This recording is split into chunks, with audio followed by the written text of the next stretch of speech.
think it started recording. Yes, great, thank you. Thank you. So welcome to our breakout session. And our roadmap toolkit discussion today will be on chapter 1, which is on the introduction, and Pauline will take us through. And the second part will be on chapter 6 on adolescent sexual reproductive health services and interventions, which I will also take you through. But I will give this chance to Pauline and our co-facilitator Sharaf to introduce themselves, and we'll let Pauline take us away. Thank you. Hi everyone, welcome to our session today. So we'd like to know each other to enhance our interaction. So kindly introduce yourself on the chat box as we continue. My name is Pauline Anyona from Organization of Africa Youth Kenya, and it's a pleasure to be here. I hope we'll interact more. Yes, Sharaf.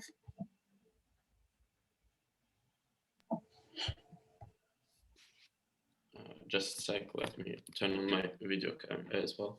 Hi everyone, welcome to our breakout session, East and South Africa in English and Swahili, as was mentioned earlier. And thanks for our great moderators, Bishara and Pauline. I'm Sharaf Boborahimov. You may find my surname a little bit complex to pronounce, but it is from Tajikistan, where I'm originally come from.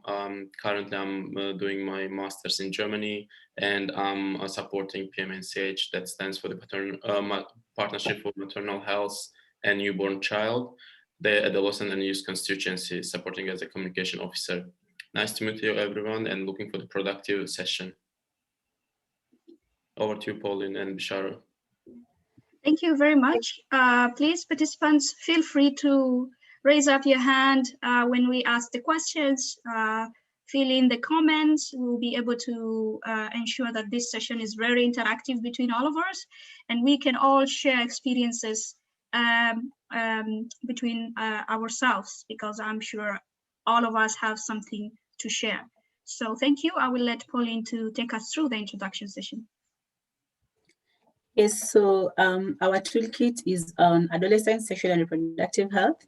So we'll start by first introducing adolescence. So adolescence, as we all know, is the transition between childhood to adulthood.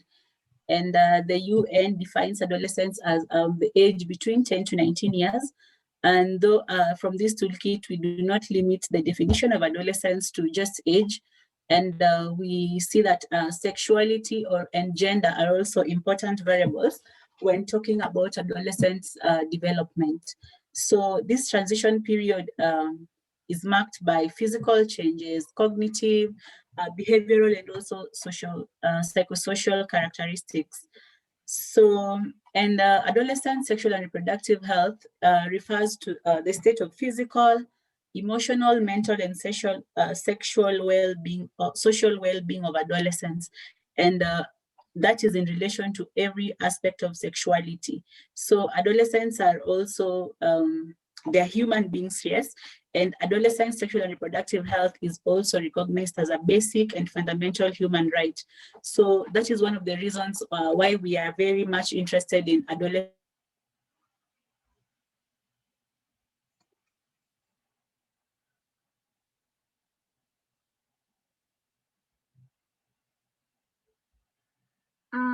Hello, Pauline. I guess Pauline should drop. Apologies for the technical moment. Bishara, maybe you can take over until she joins back. Yeah. Okay, thank you. So, so chapter 1 basically talks about, what adolescence means. I think Pauline is back. Pauline, are you there? Sorry, can you hear me, everyone? Yes, please, go ahead.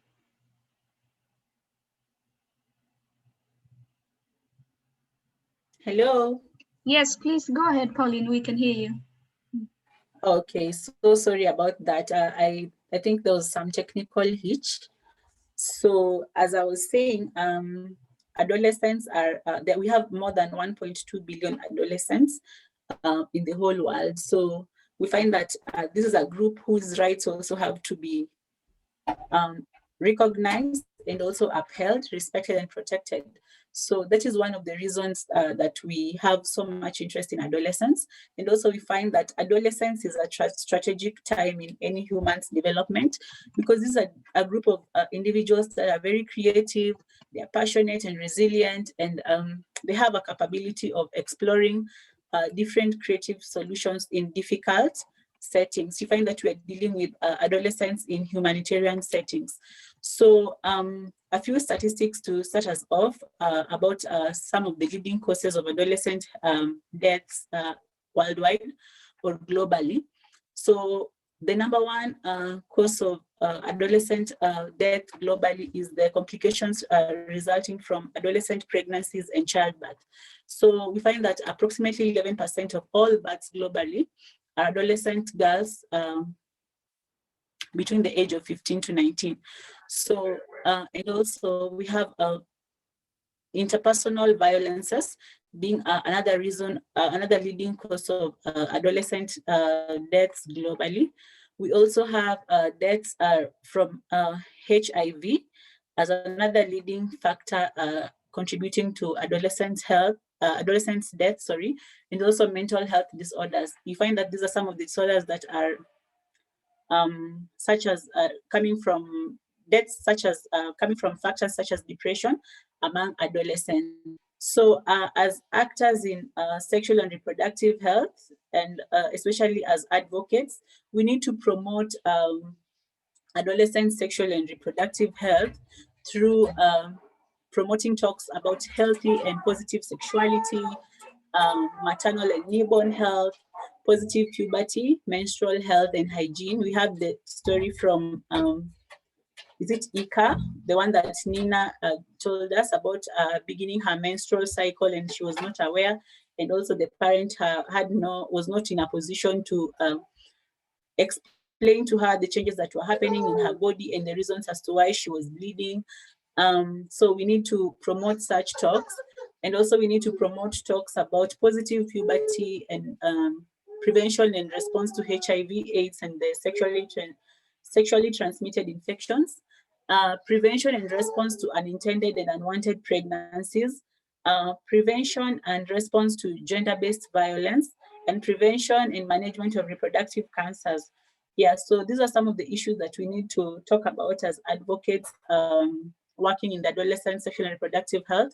And also, we must not forget about talking about safe abortion care services, because we find that unwanted pregnancies among increased deaths from unsafe pregnancies. You find that adolescents who are not sure about whether they want to keep the pregnancies or not, they end up having maybe not someone to talk to, and then they end up going through with the abortions and end up losing their lives in the process. So the toolkit presents to us a group of adolescents or subgroups of adolescents who are at increased risk, especially now that we are dealing with adolescents in humanitarian settings. So we have very young adolescents who do not have the knowledge and the skills that they require to deal with the changes that are happening in their bodies. So these adolescents are very vulnerable because they are gullible. If, like the case that we were told about Nina, you find that she was very young, she was naive, she doesn't know what's happening to her body. She just thought that maybe she was bleeding, or maybe she cut herself, and that's the reason as to why she was bleeding. So you find that these are very young adolescents, and they do not have the knowledge and skills to know that my hips are widening, my breasts are developing, or these are the changes that are happening to my body. So that is one group of adolescents who are at risk. And we also have orphaned adolescents, unaccompanied minors, and also adolescent heads of households. You find that these are adolescents are maybe adolescent heads of households. They are young people who have been exposed to certain roles of leadership. So they have no one to talk to. They have no one to maybe provide guidance. And they also lack a sense of livelihood. So you find that they are very vulnerable and they can fall for anything, or maybe whatever information they get, they flow with it, and they are at risk of, because there's no sexual security and they lack protection, given that maybe they don't have a family structure to report to. And we also have adolescents at risk of sexual exploitation through transactional sex. These adolescents fall also mainly under the group that I've just addressed, maybe adolescent heads. You find that if they have no source of livelihood, they may have to resort to transactional sex to be able to fend for themselves. And once they do this sex for survival, they end up maybe having poor sexual and reproductive health outcomes, and may end up contracting diseases such as sexually transmitted infections and unattended pregnancies, which will in turn result to unsafe abortions. As we say that unsafe abortions are some of the is among the leading causes of adolescent deaths globally. We also have married adolescents. So these are adolescents, especially in Africa. We have cases of teen marriages or young people being married off. So married adolescents is also a very vulnerable subgroup among adolescents, because they face higher risk of intimate partner violence. They face the risk of social isolation. We find that they don't have maybe people to talk to. And we also have pregnant.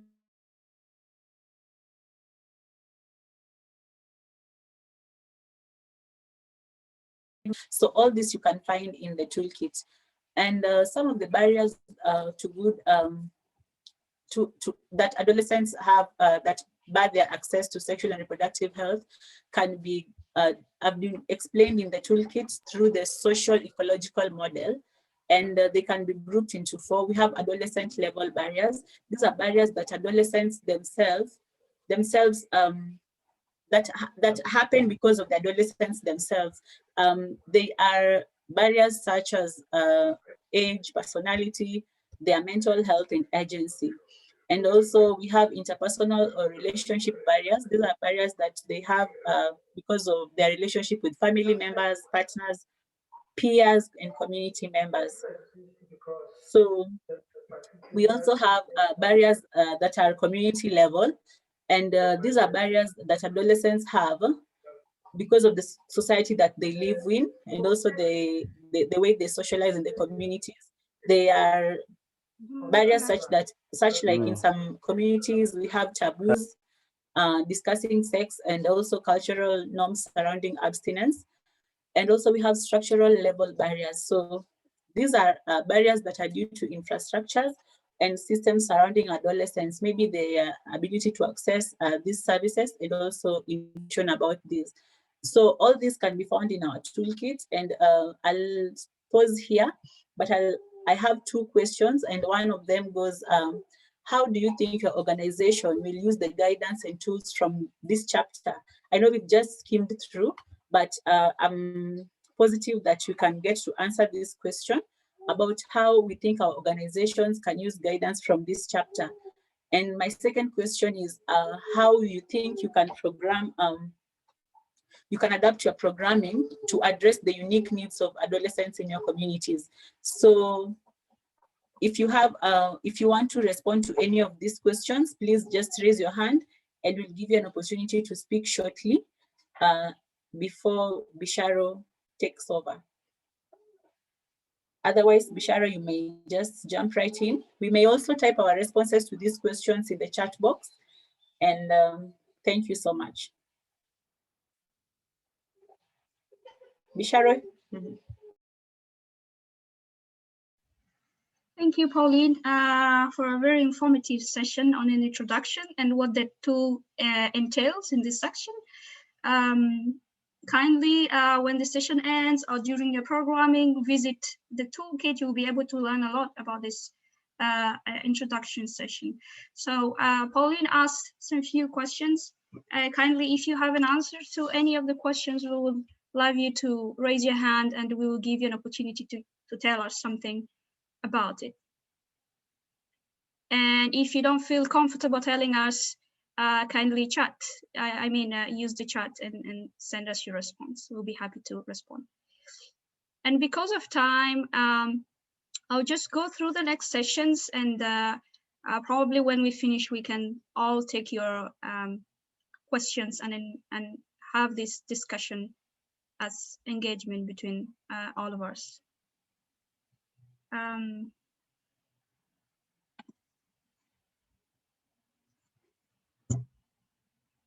don't know if you can see, yeah, the next slide. Yeah. So thank you. Welcome to chapter 6, which provides guidance, on how to implement the priorities of adolescent sexual reproductive activities, as well as services and interventions with different levels of influences. So in line with the IAFM and standards and global standards for quality health services for adolescents, and from the World Health Organization, WHO, humanitarian health staff should be implementing an appropriate package of adolescent sexual reproductive health services, as well as stocked and welcoming facilities and other entry points with competent staff, and in collaboration with community stakeholders and adolescents themselves. So to achieve this, the toolkit focuses on 5 elements, which are adolescents friendly services, training and capacity building of services, facility-based services, community-based services, and outreach platform, including multi-sectoral linkage and referral pathways. And in our breakout group, we will be discussing about the only 3, top first elements, which is first, the adolescents friendly services. So this element basically describes, 5 principles of adolescents friendly services in this colorful table. You will see it in the toolkit that includes examples and application of these principles in humanitarian settings. So for health services or for health facilities to provide sexual reproductive health services, they must be adolescents friendly, and they must adhere to these 5 principles, which include accessibility. So here, agencies or facilities should ensure that there are policies and procedures in place to ensure that health services are free or affordable for adolescents, because you will see that many adolescents in humanitarian settings have this kind of limited financial challenges or resources, while others are also into work to support their families. So the facilities should be open at convenient time, and working hours, probably in the morning or in the evening, and preferably 24 hours, if possible, to accommodate adolescents who may be taking, kind of like additional responsibilities. For example, some can be working, work time, part-time, others can be taking vocational skills training or attending other kind of like childcare activities. So accessibility here means that adolescents are well informed about the range of sexual reproductive health services available and how to obtain them. So I remember when I was working with UNHCR in Somalia, I was supervising our then partner, GMF, who are providing, medical services to asylum seekers and refugees in Galkayo, and to ensure that adolescents and the rest of the population are aware of the services that are offered at the hospital. They hired this community outreach mobilizers who went from house to house to raise awareness and inform, the community about these available services and the time that they were available and the contact details and so forth. So the community outreach mobilizers were their own people trained, beforehand to ensure that they have the capacity that is needed, they are acceptable by the community that they will serve, and they can break the cycle of this myth in regards to medical issue within their community on sexual reproductive health rights. So the second principle is acceptability. This principle, mostly emphasizes on agencies to have policies and procedures which, kind of like guarantee patients' confidentiality are in place, which is very important. No information without consent of the patient should be shared with anyone else, and they must be kept in safe place. So you can imagine displaced adolescents are mostly not at their homes. They have run away from their homes, and the only people they trust is you. Therefore, fostering that relationship is very, very important. Service also delivery points should be comfortable and safe and private to ensure that adolescents share the information in consultation rooms, that are very neutral and are also separated from other rooms, from not hearing what they're discussing basically. So people in the waiting room, for example, when you're providing counseling, should not be able to hear what you guys are talking about in this information consultation rooms. So health providers also, in regards to acceptability, should not or should be non-judgmental. They should also be considerate and easy to relate to. So what do we mean here? When you are a service provider, you need, to put your biases, your attitude behind you and ensure that you're welcoming, respectful at all times.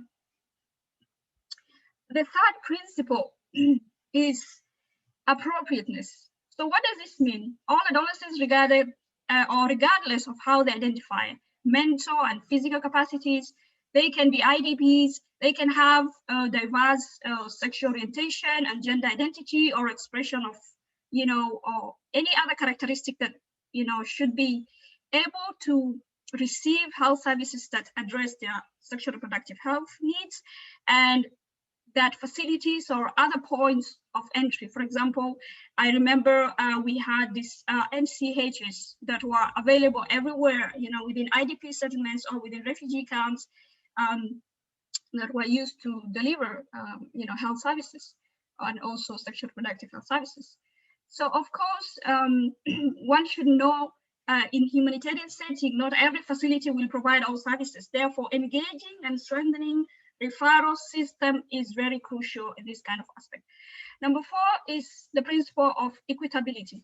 So basically, according to humanitarian principles, and any organization should establish procedures and written policies that ensure that no factor, that is sex, age, social status, disability, ethnic origin, name all of it, to hinder the provision of services to all or some group of adolescents. So healthcare providers and support staff should treat all adolescents with equal care and respect, regardless of their status in this case. So the last principle is about effectiveness. So everyone should really know adolescents are not a homogeneous group, and therefore have this kind of unique, sexual reproductive health right needs.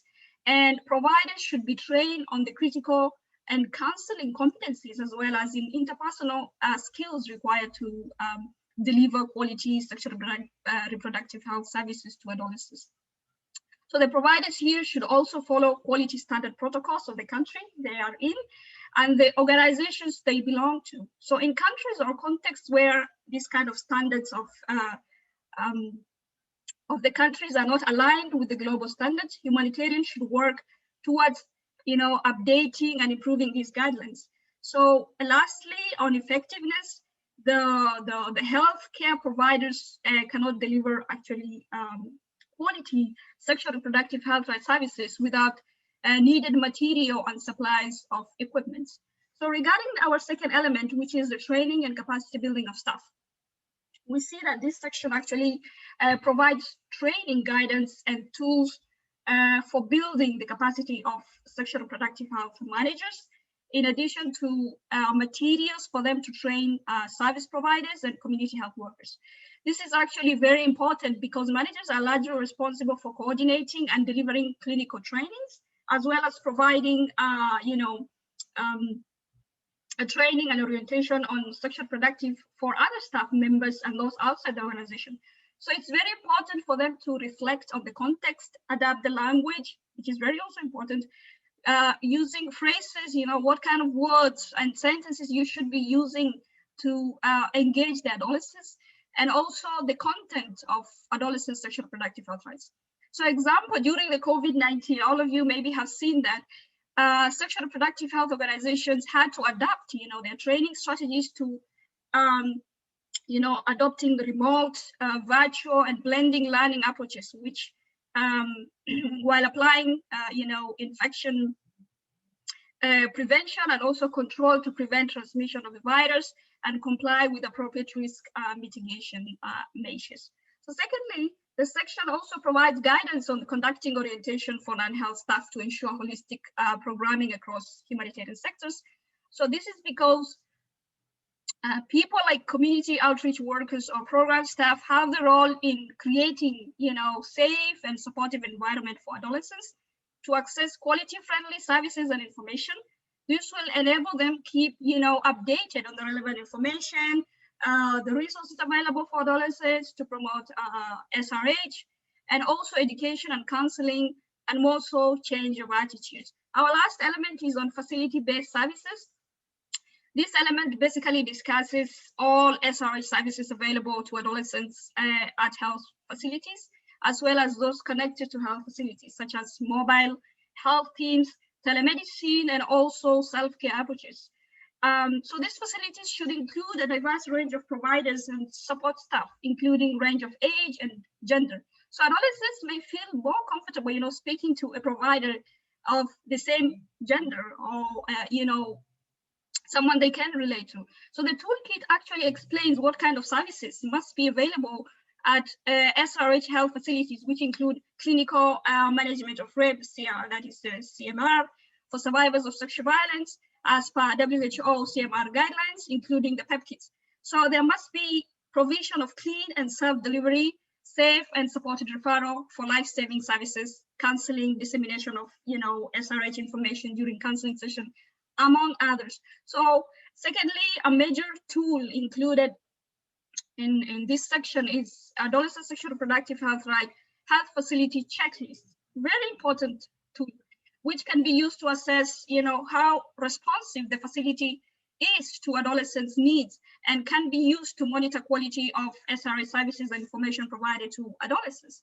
So SRH facilities checklists can, serve as proxy, for assessing the quality of ASRH services provided in facilities. However, organizations, should, be using quality standard checklists on a regular basis as well.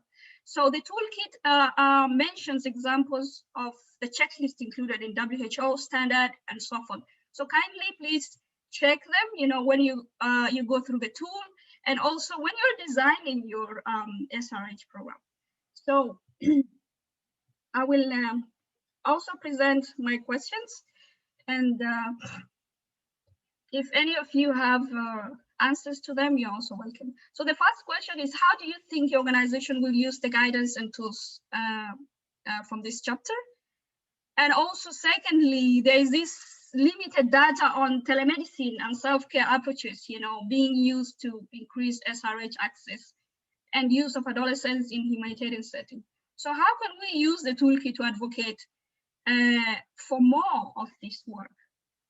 We would really love to hear from you on this. Thank you.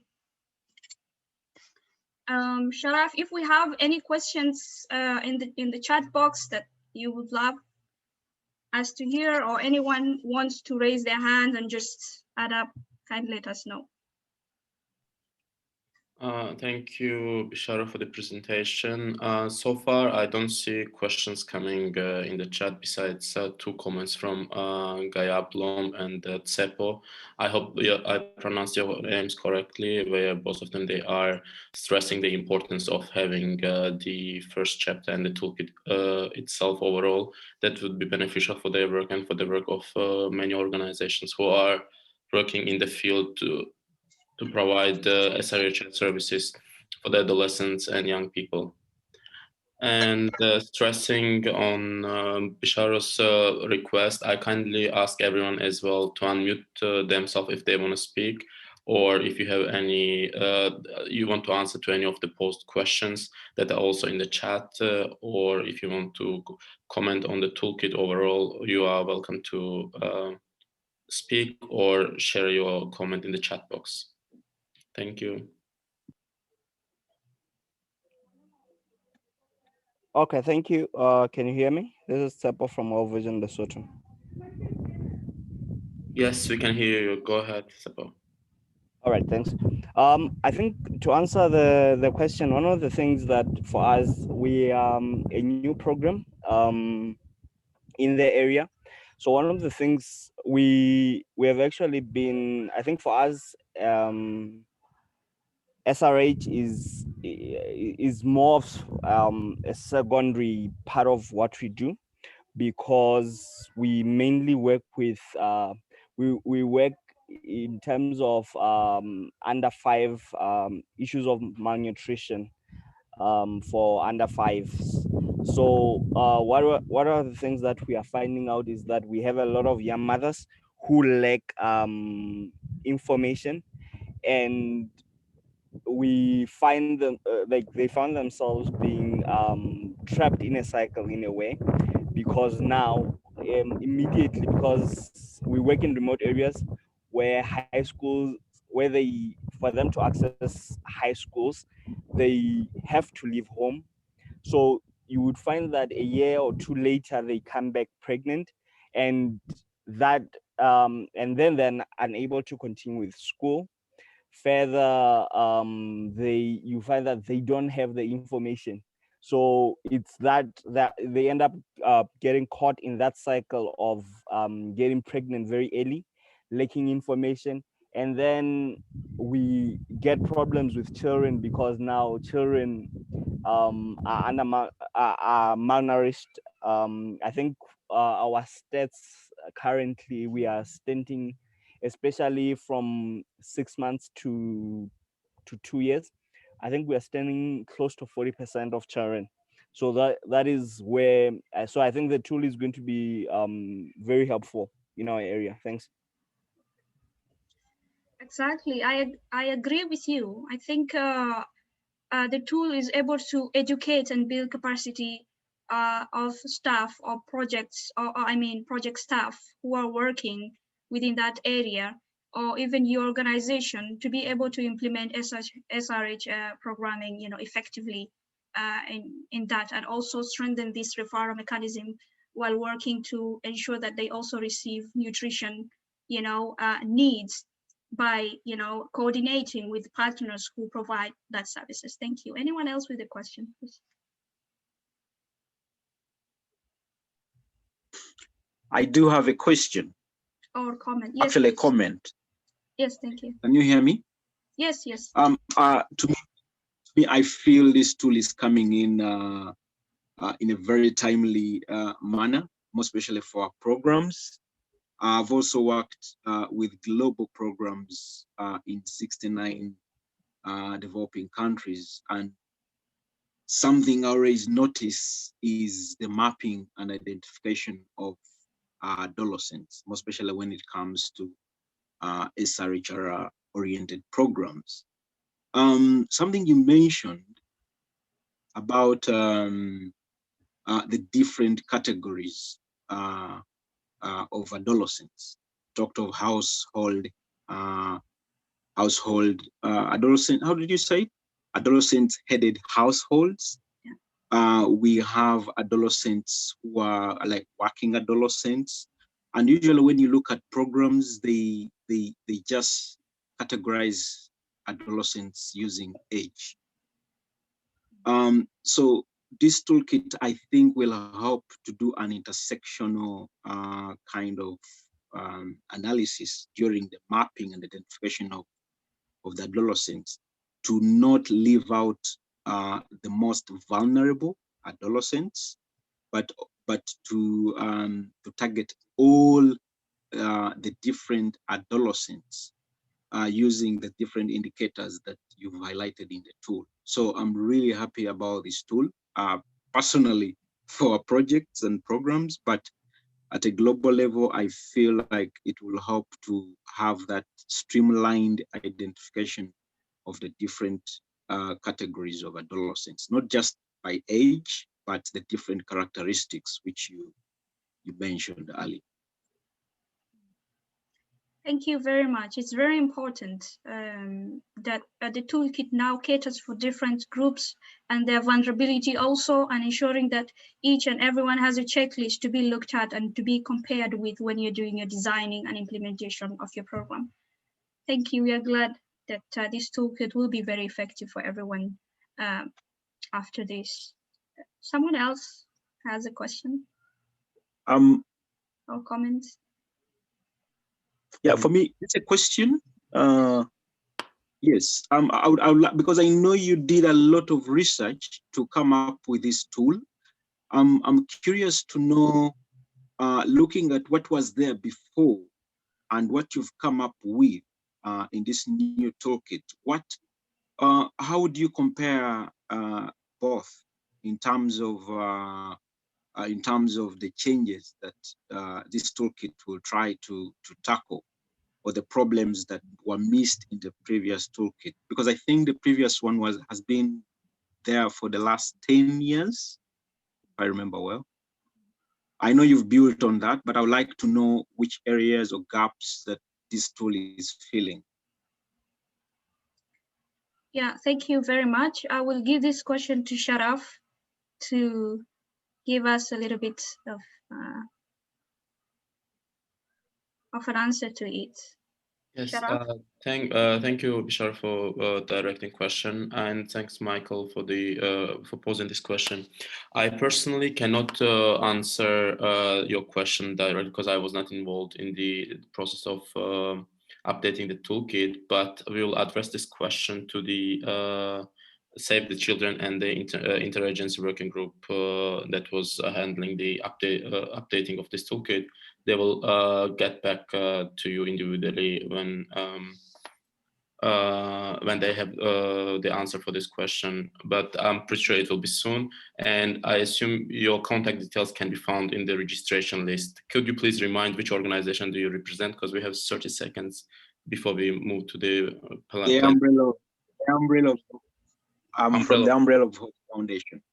Okay, great. Then I'll pose this question to the organizers and they will contact you.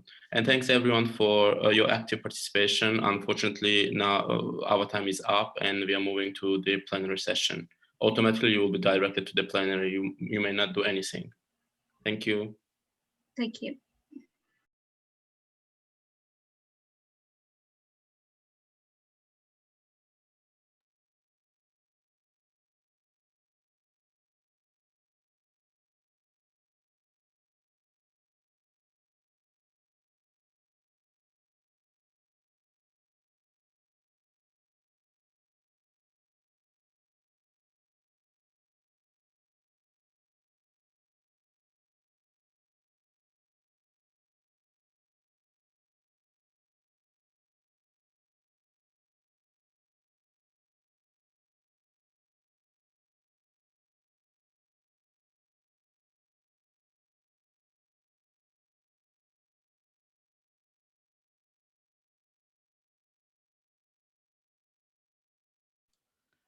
Hi, Jessica Shari, just testing you're on French.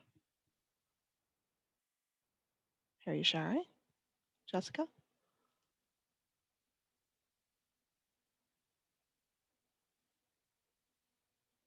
Not here yet. I can hear you. I can hear you from my side. Hello. Is everyone here? Should we start again? Waiting for Jessica on the French channel. Irva, if you could just give a moment for Sandra to finish the channels, that'd be great. And everyone, thanks for your patience. We're just getting everybody set on their channels again. If you could please select your language using the interpretation button at the bottom of your screen. And if you need any help, please look for instructions in the chat box or message us.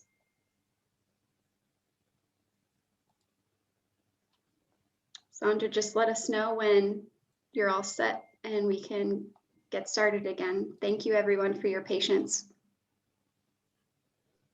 Fantastic. I hear you, Jessica. Hi, Laura Jose. You on Spanish? Laura, do you hear me on Spanish? Okay. Jose? All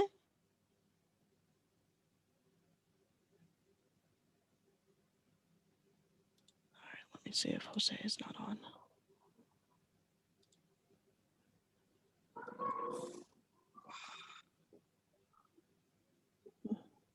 Jose is muted. I'll take care of that.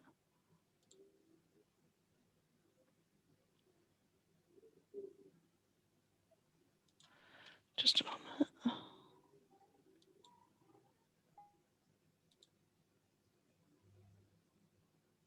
Hello, I can hear you on Spanish, going over to Korean, also known as Arabic. Hi, interpreters, can you both hear me? Perfect.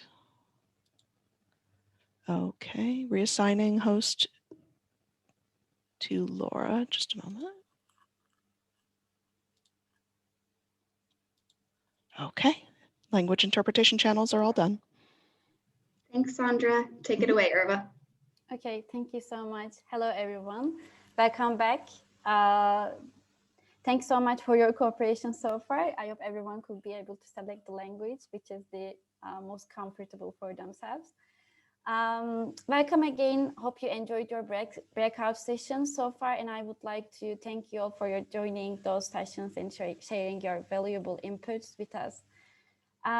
In this part of the plenary, one of our moderators from each plenary will each breakout sessions will share the summary of the discussion that was occurred in the respective breakout rooms.